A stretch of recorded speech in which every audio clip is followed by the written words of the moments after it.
ये हेडिंग है electrochemical cell and गिव्स फ्री एनर्जी। तो जो गैल्वेनिक सेल होते हैं और जो इलेक्ट्रोकेमिकल सेल होते हैं उसमें जो गिव्स फ्री एनर्जी होती है वही वर्क में बदलती है, यानी जो केमिकल एनर्जी में जो केमिकल एनर्जी से क्या बदलता है इलेक्ट्रिकल एनर्जी। तो सबसे पहले जी जो है वो गिव्स फ्री एनर्जी है। तो डेल्टा आर जी इसको कहते हैं रिएक्शन की गिव्स फ्री एनर्जी में चेंज इन गिव्स free energy of the reaction.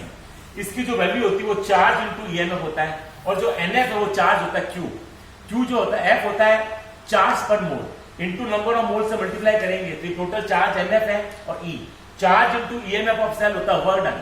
तो जो यूजफुल वर्क डन होता है that is equal to change in गिव्स एनर्जी। तो जो केमिकल्स के अंदर जो केमिकल एनर्जी स्टोर होती है वो इलेक्ट्रिकल एनर्जी में चेंज करते हैं।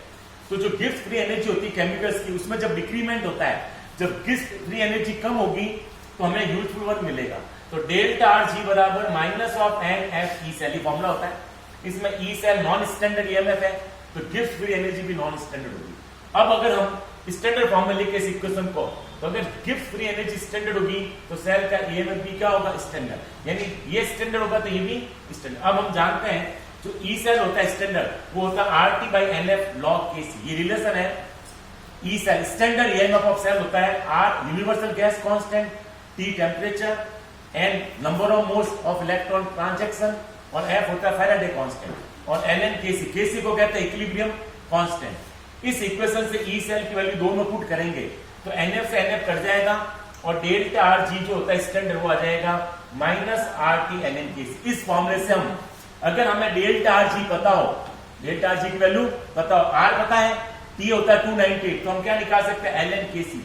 एल को अगर आप लॉग में बदलना चाहो तो यहां मल्टीप्लाई कर देना 2.303, यानी अगर हम इस रिएक्शन को ऐसे लिखें तो माइनस 2.303 आर टी लॉग केसी। अब ये 10 बेस हो जाएगा लॉग। इस प्रकार हमने 2.30 से 3 से मल्टीप्लाई करेंगे तो ये लॉग हो जाएगा। अब अगर डेल्टा आर जी की वैल्यू बताओ तो हम कैसे निकाल सकते हैं। तो रिलेशन है गिव्स फ्री एनर्जी और इक्विलिब्रियम कांस्टेंट में, और ये जो रिलेशन है ये गिव्स फ्री एनर्जी और ईएमएफ ऑफ द सेल।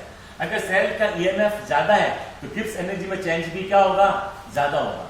दूसरी बात यह है कि गिव्स फ्री एनर्जी जो होता है वो एक्सटेंसिव प्रॉपर्टी, यानी गिव्स फ्री एनर्जी में जो चेंज होता है वो मास पर डिपेंड करता है। जो मास पर डिपेंड करता है उसको कहते हैं एक्सटेंसिव प्रॉपर्टी, जो मास पर डिपेंड नहीं करता उसे कहते हैं इंटेंसिव प्रॉपर्टी।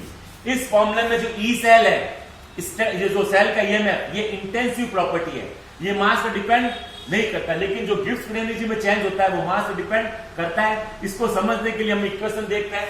अगर हम इक्वेशन ऐसे लिखेंगे Zn plus you plus 2 Zn plus 2 plus copper, इसमें 2 इलेक्ट्रॉन का ट्रांजेक्शन हो रहा है n, तो यहाँ हमने n जो था फॉर्मूले में n, इस n के जगह 2 रखा है, एफ फैराडे कांस्टेंट और ई। अगर हम रिएक्शन को 2 से मल्टीप्लाई कर दे इस पूरी रिएक्शन को तो ये हो जाएगा 2Zn plus 2 copper plus 2Zn plus 2।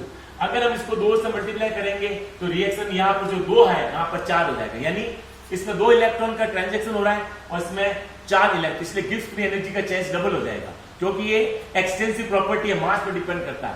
लेकिन ई सेल में कोई चेंज नहीं होगा। अगर हम इस रिएक्शन का ई सेल निकले, इसका भी ई सेल वही होगा जो इस रिएक्शन का ई सेल होगा, यानी ई सेल तो सेम रहता है लेकिन गिव्स फ्री एनर्जी में चेंज क्या हो जाता है डबल।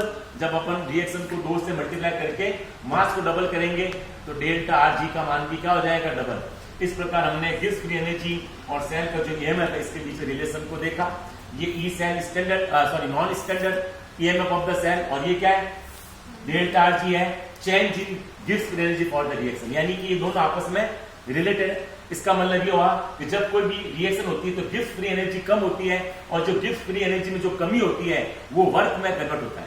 इस प्रकार हम केमिकल एनर्जी से क्या ऑब्टेन कर सकते हैं इलेक्ट्रिकल, और जो इलेक्ट्रिकल वर्क डन है वो होता है Q इंटू ई सेल, यानी पोटेंशियल इंटू चार्ज, ये वर्क डन होता है। और Q के जगह हमने NF रखा है, N नंबर ऑफ इलेक्ट्रॉन जो ट्रांजेक्शन होते हैं, और F जो होता है फैराडे कांस्टेंट जिसकी वैल्यू होती है 96,487 कूलम पर मोल, और N है number of moles of electron जो कि रिएक्शन में ट्रांजेक्शन होता है। ठीक है।